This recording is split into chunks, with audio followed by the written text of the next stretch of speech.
Let's continue here in the Aqidah of Sanusi, rahimahullah ta'ala. And now we are where the author talks about what is possible or valid for God. Yani, he already talked about what's necessary to attribute to Allah. And he talked about what's impossible to attribute to him.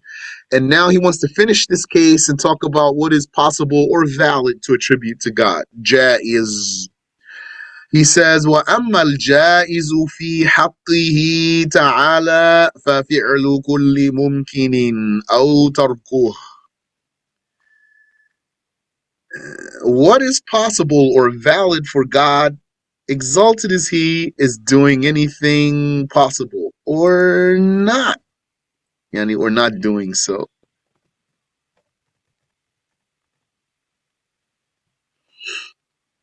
Not anything possible or not possible, doing anything possible or not doing so.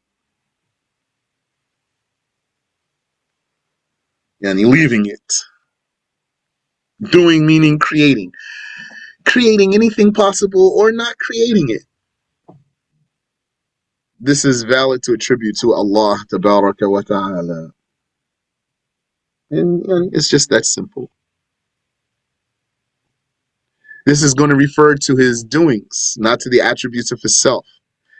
Because the doings are those that it's valid to attribute them to Allah and their contrary meanings too. Whereas the attributes of the self, it is not possible or valid to attribute their contrary meanings, their opposite meanings to Allah. Existence cannot attribute to him its opposite. Knowledge you cannot attribute to him its opposite. Whereas creating life, you can also attribute to him creating death.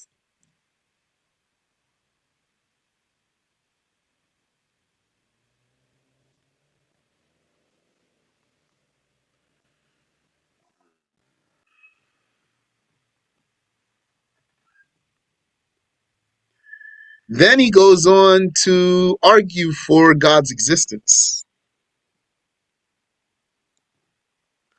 So notice here, this aqidah of As-Sanusi.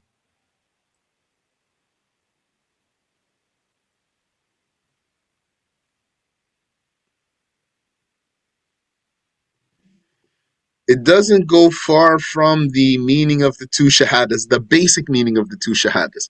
Yani, it sticks to the two shahadas, elaborating on the basic meaning of the two shahadas. So all of what we saw so far is what? We saw the intellectual judgments that's needed for comprehending things. What is obligatory to know about God and his prophets? So that's two shahadas. The self attribute, the negating attributes, and the existential attributes, that's the first shahada. And everything here, ma'nawiyya, is still going to be under the first shahada. Exaltation from imperfection, what is possible or valid for God. Now the argument for God's existence. All of this still under the first shahada. Now if we want to scan ahead, the arguments for eternality and everlastingness, for uniqueness and independence, for the existential attributes, all that's the first shahada. Then he talks about prophethood and messengership. That's the second shahada. The arguments for the attributes of the prophets. And then goes back, the meaning of the first shahada. The meaning of the second shahada. And then it's it. So this is a nice matan here. You see the author's goal, what he wanted to do, how far he wanted to go. He went detailed to a degree.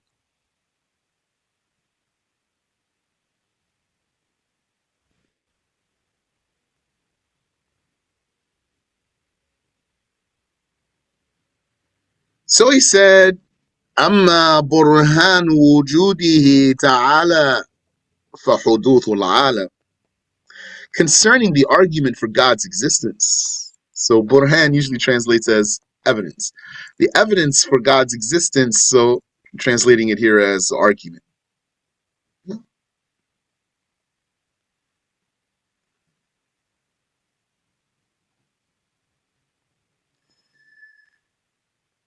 Exalted is He, it is the createdness of the world, or the occurrence of the world. The createdness of the world is the premise for arguing for God's existence. لأنه لو لم يكن له محدث, because had it, meaning the world, I wanted to say it that way. Had it, he means the world. Had it not had an event creator and instead happened by itself, بل حدث بنفسه لزم أن يكون أحد الأمرين المتساويين مساويا لصاحبه راجحا عليه بلا سبب وهو محال. That would dictate that one of two equal things is preponderant over the other for no reason. And that is impossible. What does this mean? What does this scientific talk mean here? The premise for arguing for God's existence is the createdness of the world. Yani, someone says to you, how do you know God exists? You're going to say to him, the creations exist, or something like that. You're going to say, because the world exists, or because the things around us exist. And then he's going to say, how does that prove that God exists? And you go from there. Yani, the answer for that is because had it not had an event creator, a muhdith, translating muhdith as event creator here, because the huduth, the hadith rather, the hadith is the event or occurrence.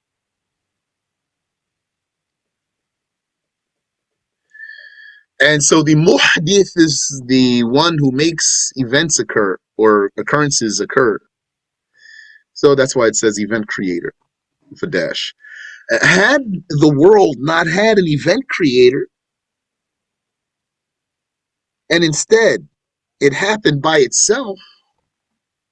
Now, in reality, if there were no event creator, then there would not be any world.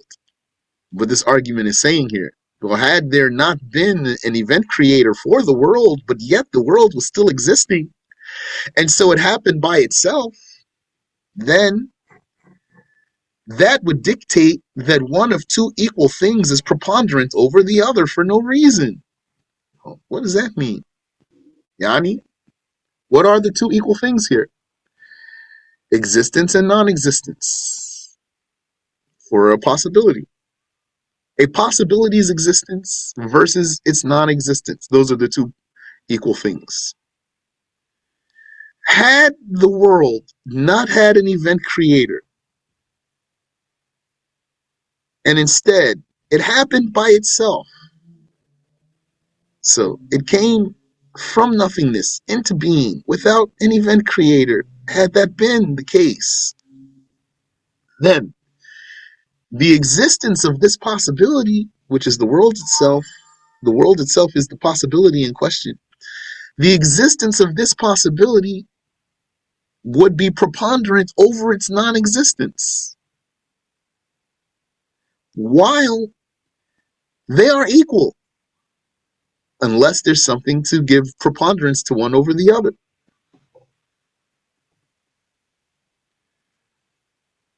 What does this mean? Okay, take the analogy of a door. What's more likely, for it to be open or for it to be closed? I'm going to take a chance and ask you and see if you're going to answer me. What's more likely when it comes to being, opened or closed for a door. Is one of them more likely than the other? Which one? 5. Close? No, No? no, No, shit. nor opened also. Yeah, the answer is neither. There's no reason for the door to be more likely to be closed than to be open. Yani, it needs a reason, is the meaning of this talk here. There's no reason for it to be opened over being closed.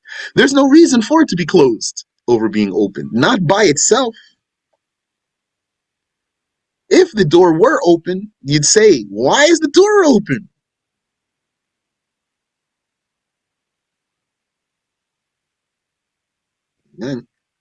Because it needs a reason.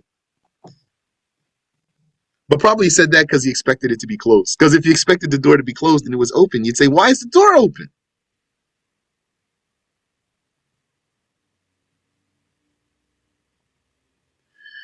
Oh, I gotta say, oh, I'm sorry.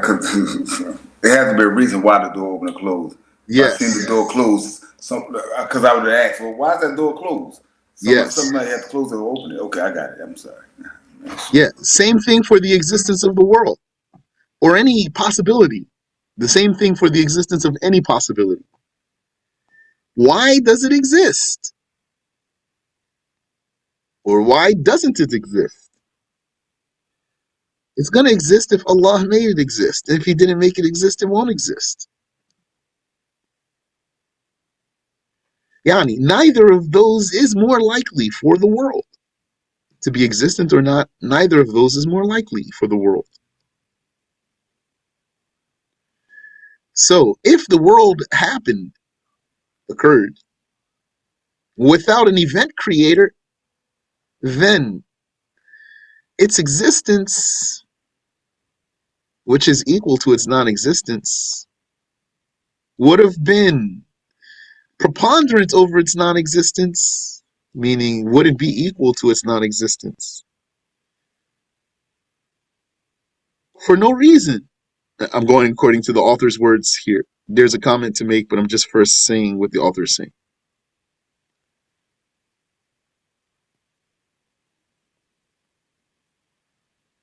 So, had the world occurred by itself and there were no event creator to give it being, then Yani, it would have happened by itself for no reason.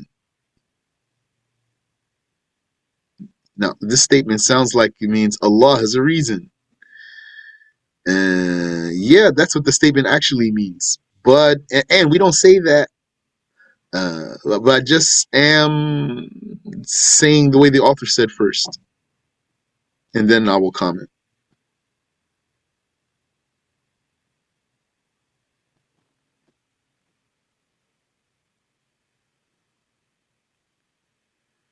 There are people who believe that the world happened by itself. I mean, yes, that's one madhab of the atheists. The atheists in this case have two madhabs. One madhab of atheists is that the world happened by itself. The other madhab of the atheists is that the world is beginningless.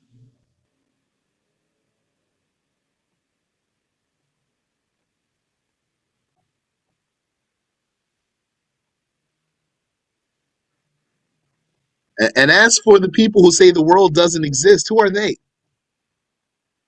Tell me. As for the people who say the world doesn't exist, who are they? 5,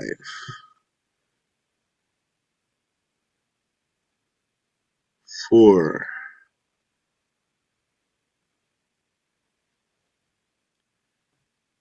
I'm so 3. sorry. Could you repeat that again, please? Yes. Let me repeat for you. So I just said, the brother said, there are people who believe that. I said, you mean that the world happened by itself? He said, yeah. So I said, yes, that's one madhab of atheists, that the world happened by itself. So that means some atheists say the world wasn't existing. and then it started existing. And another madhab of atheists is that the world is beginningless. So they're saying it never happened, but they mean it always existed. So now, mentally, there's still a third position here, which is that it doesn't even exist. The atheists are saying the world exists. Then we are trying to explain, they would say, we are trying to explain how does the world exist if there isn't any God? So some of them believe that it happened by itself, and some of them believe that it always existed. Okay, there's still in this realm here one more slot in the mind, which is that it doesn't exist. And there are people who believe that the world doesn't exist. My question is, who are they? Who are the people who believe that the world doesn't exist? I'll restart the count for you. 5, 4. Is it to do with like physics like like a mental science maybe? Yeah, kind of, sort of. The sophists, correct. Is that philosophical? Oh, Yeah, sophist? those are philosophers. Philosophy, yeah. Philosophy. The sophists amongst the philosophers, or a sophist. Sophists. That's where the word sophisticated comes from, it is said. That's by regarding these guys as clever. If someone regards these guys as clever, then he's going to say about a clever one, he's sophisticated. He's like a sophist. But really, these guys are ultimate morons. Master smooth brains. Because anyone who believes that the world doesn't exist is a moron.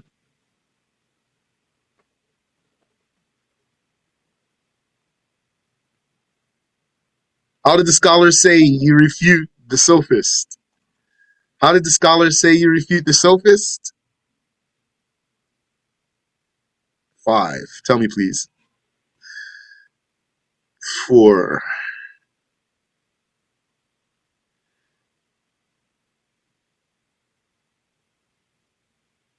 So exposing them to the reasons.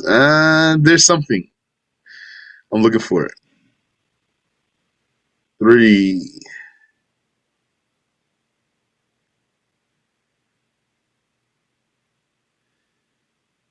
Very simple. 2. Say reality, detrimental factors. The answer is the scholars said smack them and take their money. That's how you refute a sophist. Smack him and take his money.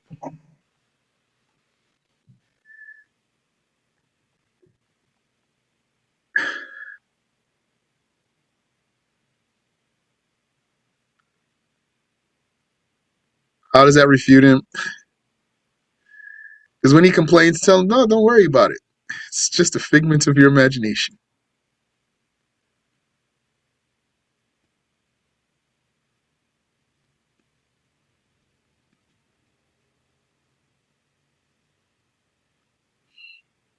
I might have mentioned for you, I met one guy once. This is a big dude, too. Like, he probably could have body slammed me. We were talking, not just me and him, there was a bunch of people. We were talking. He said, I don't believe that anything around us is real.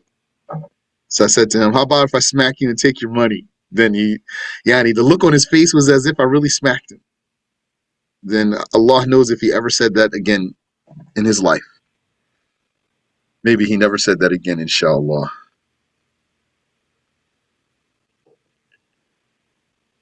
Okay, but back to the atheists. So the atheists, there's two parties of them. Those who said that the world is beginningless and those who said the world has a beginning. So we're talking about those who said the world has a beginning. because we want to explore the implications of believing that this world started without an event creator. Why is this impossible that the world could start without an event creator?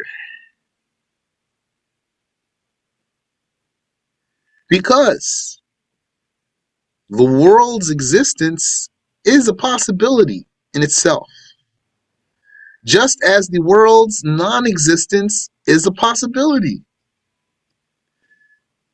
The world's existence is a possibility, the world's non existence is a possibility. Therefore, its existence is equal to its non existence, unless there's something that makes one of them weightier than the other. What is going to make any possibility's existence weightier than its non existence? An event creator, which there's only one. Not the event creator. But if I say an event creator, this means for argument's sake. So saying that the world existed without an event creator is like saying the door would be open without someone to open it, or that the door is closed without someone to close it. Even if it's the wind, but it needs to be something other than the door, is the point. The door is not open by itself and it's not closed by itself. Whichever way it is, opened or closed, it's going to be because of something other than itself. Like that, the world exists, it cannot be existing by itself. Then it is existing by other than itself. So, the way the scholars summarized all this talk is like what the author said right here. They said, had it not had an event creator, and instead it happened by itself, then that would dictate that one of two equal things, which is existence versus non-existence, the two equal things are existence and non-existence, that one of them is preponderant over the other, which is the existence,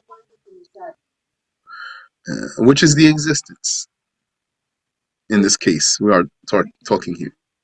And then the author said, bila sabab, for no reason. So the Shaykh, rahimahullah, does not approve of this word, bila sabab, because it would mean that God is a sabab, God is a reason. Maybe the author meant for no thing other than itself. Still, though, the Shaykh doesn't accept this.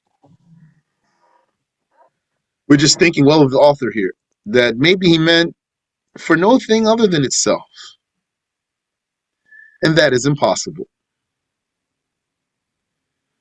All right, do you have a question?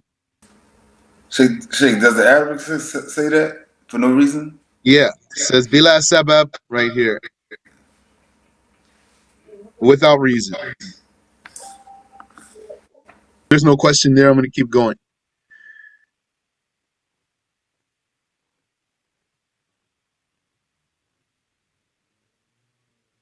Now, I feel like I could make it more clear, but I don't want to just keep talking. So if it's clear, I'll keep going. If you have a question, feel free. So, okay.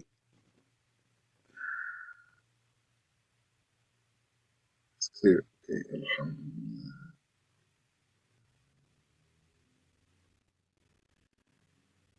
There's something here. There's a question here that's valid to raise, but I'm not going to raise it now. Insha'Allah ta'ala, when we see another metin, we finish this one, we go to another one, and this case comes back, then we'll mention that issue. Insha'Allah. Unless one of you asks me.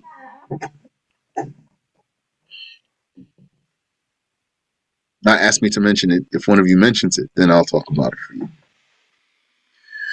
طيب, so the author said that the premise for arguing for God's existence is pointing out the existence of the world, the createdness of the world, that is. Not mere existence of the world.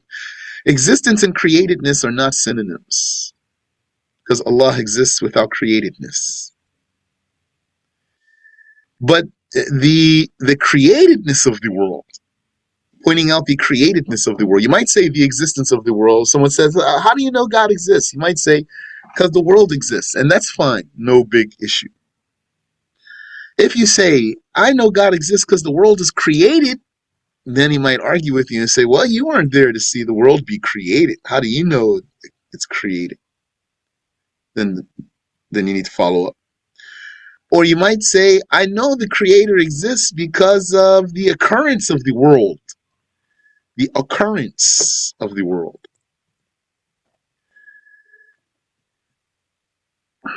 Here, you might say, how do you know the world occurred? That's going to be like him saying, how do you know the world is created?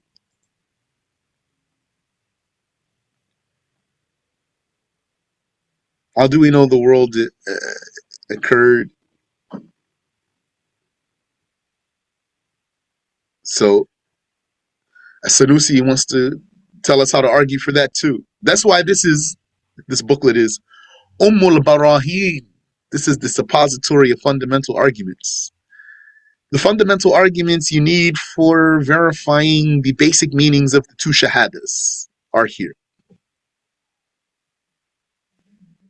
Now, if we're going into all sorts of things like seeing God and Tekween and other things, for verifying the two shahadas.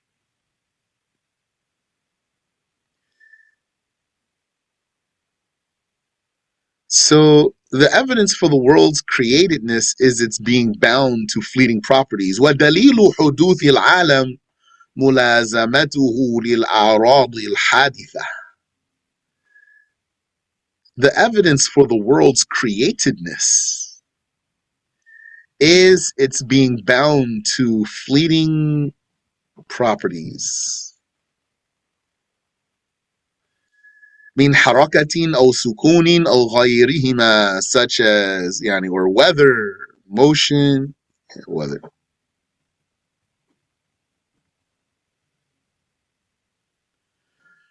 motion, stillness, or other things. This min is bayaniya. What does this mean? What he's saying is, what if someone said to you, you say God exists because of the createdness of the world? Well, who told you the world is created? So you say to him, well, I don't need somebody to tell me the world is created.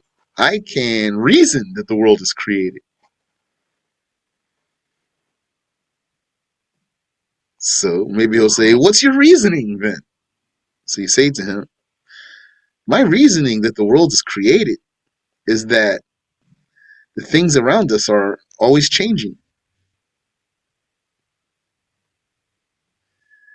It's the changing that is the proof for the createdness.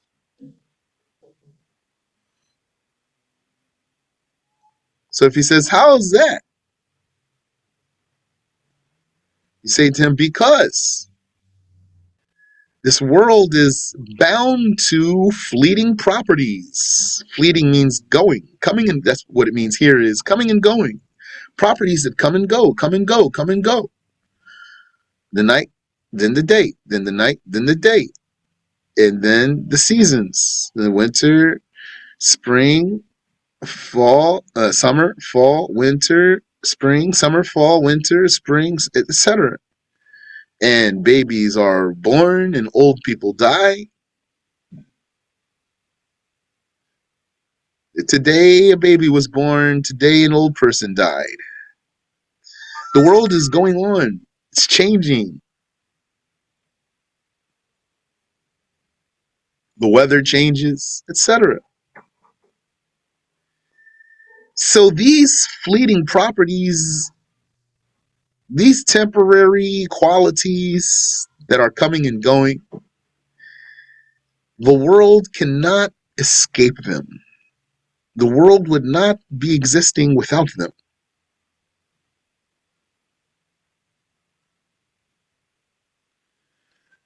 Such as motion and stillness, or other things other than motion and stillness. But let's stick to motion and stillness, like the author. That's enough to make our point.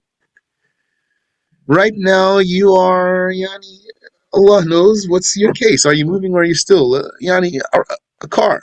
Maybe it's parked outside, so it's still. Then you go drive it. Now it's moving. Then you park it. Now it's still. That's one car. Now look, all the cars parking, moving, still. The people, the animals, moving, still, moving, still. And imagine video footage at high speed. So you know how it goes. All people are moving fast. Everything you see all the changes happening because going at high speed then just makes all the changes stand out. The tree blossoms, then the leaves fall. Then it blossoms again, then the leaves fall. Like this. This is the changing of the world. Night turns to day, day turns to night, seasons change, babies are born and they grow, and yani people die, and you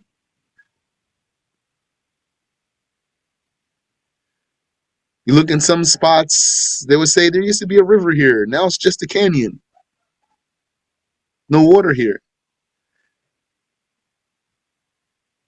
World is changing always. Used to be in some places in Arabia, for example, civilization. Now there's just desert there.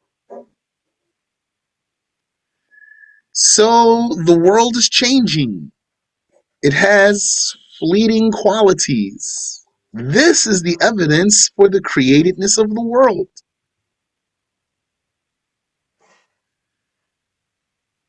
So if he's a stubborn one, he's going to act like he doesn't understand what you're saying. And then he would say, well, how does this prove that the world is created? So you say to him, because change is created. So he's going to die on this hill here. He's not going to stop. He's going to say to you then, well, how do you know change is created? So you say to him, well, created means coming from non-existence into existence. And a change is for one situation to vanish and for another to appear.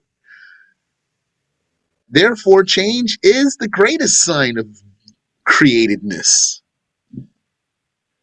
No, that should be good to stop him. But some of those philosophers, they're not finished responding to us, even at that point. But I won't go further here. Alhamdulillah. You said I've debated with these proofs. I'm good. MashaAllah. Yeah. Yeah, they still ask too. That's what happens when you are arrogant, you're not really looking for the truth. When a person is really looking for the truth, then he's going to stop talking when he hears these things. Unless the answer he gets is just so powerful and invincible that he can't think of anything to say, then he's going to shut his mouth and he won't accept it. But if Allah has mercy on him, he's going to hear that and then something's going to click for him. Assalamu alaikum, Sheikh. Wa alaikum assalam wa rahmatullah. Is Imam Sanusi going to speak about when somebody say they want to say to Allah, they say this power, this energy created. Does he speak on something like that? When somebody don't want to say Allah, God or Allah, they want to try to say something else. I don't think he's going to say that. what you are mentioning now.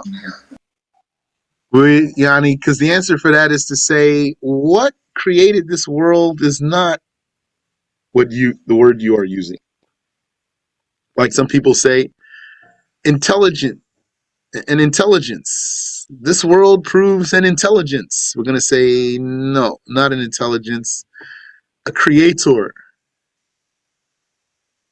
Yeah, I'm saying it because people do say that. Maybe they don't want to say God. They just don't want to say Yeah. God at all. If it's case that he has disdain for English language and he says, I don't say God, say creator then. Yeah, and you don't necessarily want to argue with him about if he should say the word God or not in English. Fine, that's not even the actual word is not so much the issue as the meaning, which is that there is a living one who made things happen. What you're going to call him, we can talk about that another time. Right now, we want to argue for his existence. He says anything bound to an event is itself an event. Yes. Yani, he says, وَمُلَازِمُ الْحَادِثِ حَادِث. Anything bound to an event is itself an event, meaning if something happens to something, then this thing that something happens to is itself something that happened. If something happens to something, then this thing that something happened to is itself something that happened. Like ourselves. Does anything happen to us? Yes. We are born, we grow, we eat, and we defecate and urinate, we get sick, we get healthy. Things are happening to us. We therefore are things ourselves that happened. We ourselves are things that happened. We didn't exist, now we exist. Since we are things that happened, then it is valid for things to happen to us. And in fact, it is impossible to avoid things happening to us. It's impossible for us to avoid things happening to us, including movement and stillness. Your movement is something happening to you, and your stillness is something also that happened. And then you moved, and then you were still again. You're sleeping, and then you tossed, and then you turned, and then you stayed still for a while, and then you wiggled. This proves that you are created, and everything else in the world. The leaves are blowing, the grass is blowing, the animals are running around, flying, etc. Uh, so anything bound to an event is itself an event. And therefore, this world that's full of events is itself an event. And therefore, it's in need of an event creator. ودليل حدوث الأعراض مشاهدة تغيرها من عدم إلى وجود ومن وجود إلى عدم. And the evidence for the createdness of the properties, like motion and stillness, is observation. Very, very, very, very important word here. Observation, sound observation is definitive evidence. Observation of their changing from non-existence to existence and from existence to non-existence, which is just all what I've already been saying to you. I just gave you the example of sleeping. You are laying there. You are still. Then you turn over. And you toss. You turn. You wiggle. So that means you're created. We observe the changing from non-existence to existence of your properties. Maybe you wake up and your head is where your feet were when you went to sleep. That means you're created. Wallahu alam. Now the author wants to talk about the arguments for God being beginningless and endless. We'll save that for next time.